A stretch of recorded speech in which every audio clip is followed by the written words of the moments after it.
Magandang umaga ulit sa inyo. Nandito ngayon tayo sa, kung nakapansin nyo, yan. Bali ito ay i-renovate namin at ang gagawin namin dito ay kainan. Pakikita ko muna sa inyo lahat. Pero bago lahat, baka sa mga hindi pa po nakapollow at subscribe, please share and like lang po.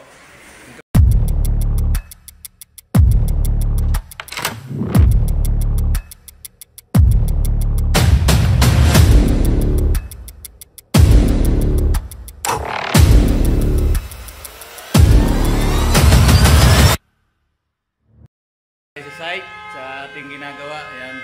Paligawa magamit tayo ng laser para doon sa ating pagkakabit ng sticker. Ayan. Dahil ang request ng ating engineer. Shoutout sa engineer. Ayan. Balik nagkakabit tayo ng sticker, yan. Reprimer lang siya.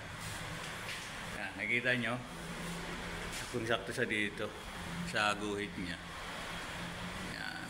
Complete yan hanggang doon yan. Yun, hanggang doon. Tapos ang lalagyan pa natin ng sticker diyan mga kapistola eh. So itong side na to. Yan. Ito hanggang baba yan, sticker. Tapos ito may first coating na tayo na gray. Yan.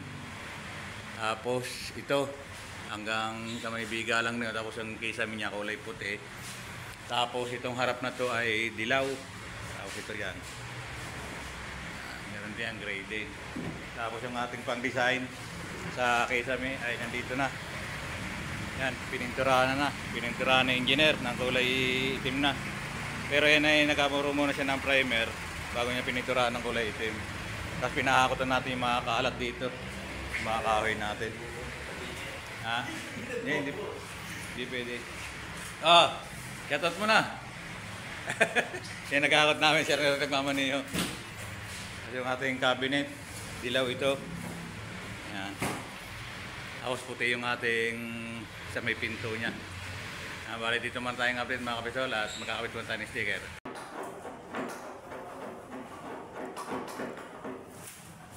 Ginagawa ko sa kanya analysis tapos sinatay ko na lang.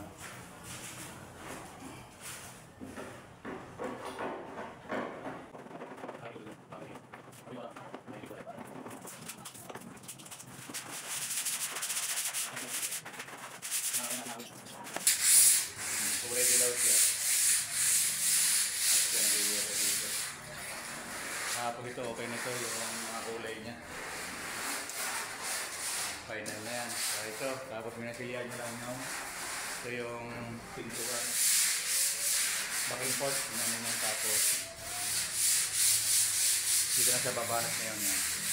Dahil yung kulay nito, sa kulay nitong cabinet, dire-diretso sa dulo. Tapos yung kanyang top na cabinet ay yun ang magiging white lang siya. Shoutout sa mga negosyante. Itong ganitong business, ang business.